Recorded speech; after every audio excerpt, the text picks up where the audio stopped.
What? I'm not doing this right now. In the shower, bro? Really? Come on. I'm not talking about this now. Alright, fine. You want to talk about it? Let's go golfing.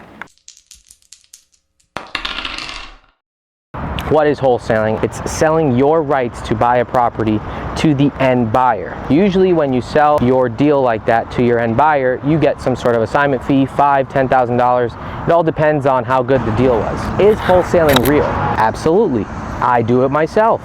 The bad thing that's going on with wholesaling are these guys trying to sell you courses for $35 to $2,000. Yes, wholesaling does cost you money, but $0 to learn it. Oh, so how do I get my first deal, Juan? It's actually the wrong way to approach it. Look for the buyers. See what they like to buy. Because what if you get a property under contract, but you have no buyer? So you look for the audience that wants to actually buy. So here's the way you're gonna find your buyers. You're gonna choose your market. Yo, these goddamn fucking airplanes are pissing me off. You're gonna choose your market. You're gonna choose a state and a city. Then after, you're gonna go to Facebook.com. I know, you haven't used it in years. You log back onto Facebook. You're gonna join a Facebook page in that market that you chose. Let's say you choose Cleveland, Ohio. Then you're gonna post a ghost ad. What's a ghost ad? I'm glad you asked. A ghost ad is when you post a juicy, profitable, these fucking planes. I promise you I'm going to get in one and crack. So, ghost ad. It's a juicy, profitable deal that you make up. It's like throwing out bait to the fishes, or you throw out some blood to the sharks.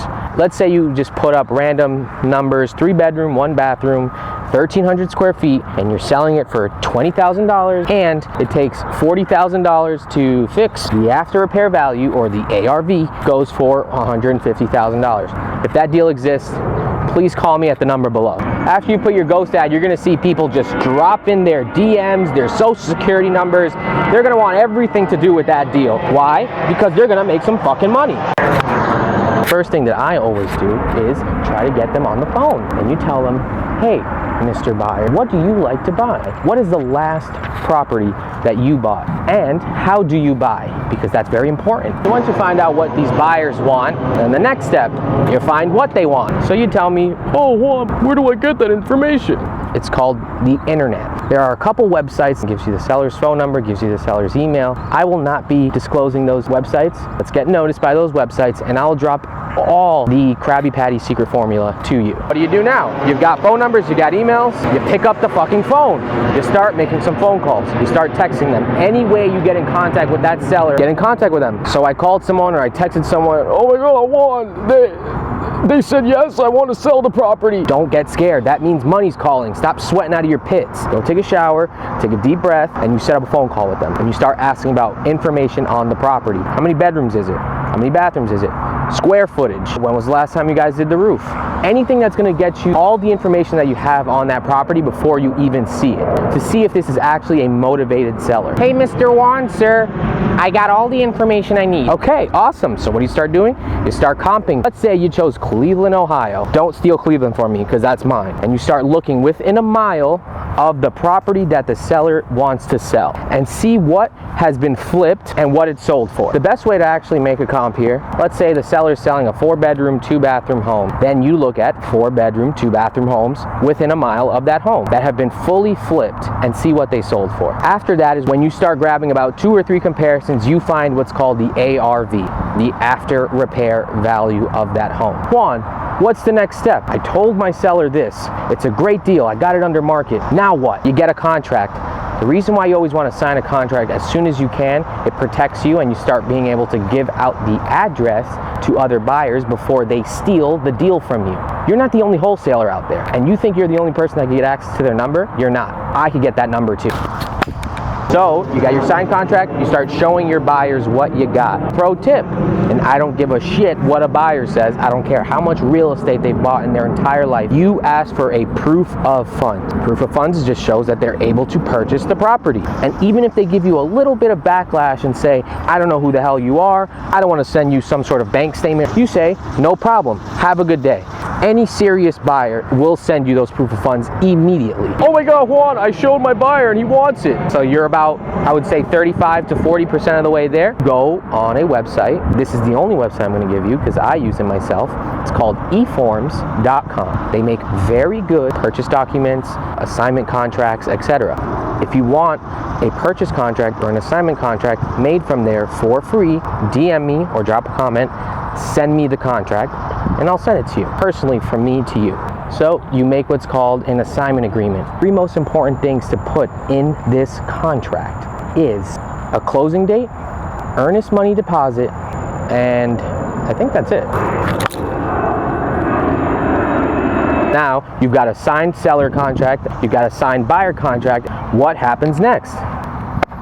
You start looking for reputable title companies. When you're looking for a reputable title company, it's very, very important that they are real estate investor friendly. You don't just Google title company Cleveland, Ohio. That's the stupidest thing you can do. Real estate is a networking game. You need to speak to people. If you are afraid of the phone, stop being a little punk and just go talk. Pick up the phone, you call a title company, and this is your exact words. Hi, my name is Joe. Is this XYZ title company? Yes, it is.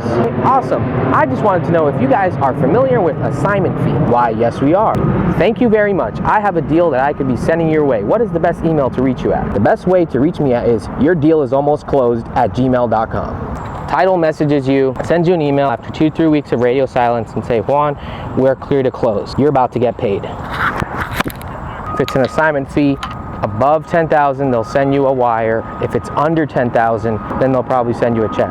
And you made it. That's how you close your first deal. Now we're gonna do a couple do's and don'ts. Do your homework when it comes to your property. When you are on the phone with a seller, that is the one chance that you have with that seller to get as much information as possible. Pro tip here is to think like a buyer. Don't think like a seller. I don't care what the seller wants. You want what your buyer wants, because your buyer is kind of in control of your money and your destiny. If a property is way too much, just get out of there, do your homework, get square footage, get bedrooms, get bathrooms, how much reno needs to be done, etc. Pro tip, when I'm asking how much renovation needs to be done, I'm usually asking what color is your fridge and what color is your stove. When you ask what color the fridge and the stove is, that's when you usually find out how much renovation needs to be done. If they tell me it's a white fridge and a white stove, then that usually means the kitchen needs renovation. The second thing I'll ask about, what color are the walls in the bathroom? Green, yellow, purple, pink. Anything that's not white, garbage. Whole bathroom needs to be redone. Don't try to wholesale a property on Zillow. The reason why you don't try to wholesale a property on Zillow, awful shot, I can't talk and play golf, but the reason why you don't try to wholesale a property on Zillow is because it's already with an agent. As a buyer, the most disrespectful thing that you could bring me is something that is already on the market. If you give me an address and I see that it's been posted on Zillow already, I will personally print out that contract, give you a large fat paper cut on your arm, or a gallon of rubbing alcohol on. Please do not do that. You know what's gonna happen. Don't get emotional over a deal. Numbers are numbers. If the numbers don't work, then your buyer's just not gonna want it. If a deal doesn't work, a deal doesn't work. I remember my first deal. As soon as he picked up, he named his price, and I sent him a contract at the exact price. I showed my buyers, and they all laughed at me. They all laughed at me, and they told me, Juan, that is a shitty freaking deal. I'm trying to teach you from my don'ts.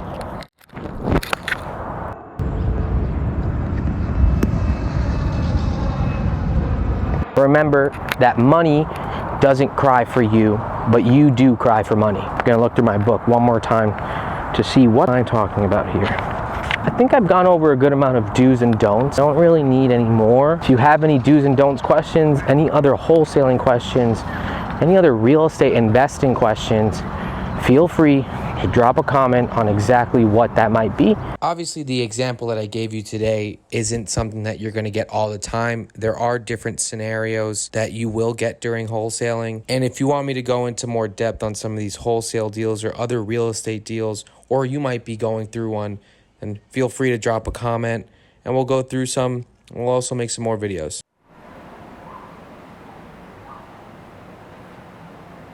And some of you might be wondering what was inside this book. Nothing. It's just a picture of SpongeBob.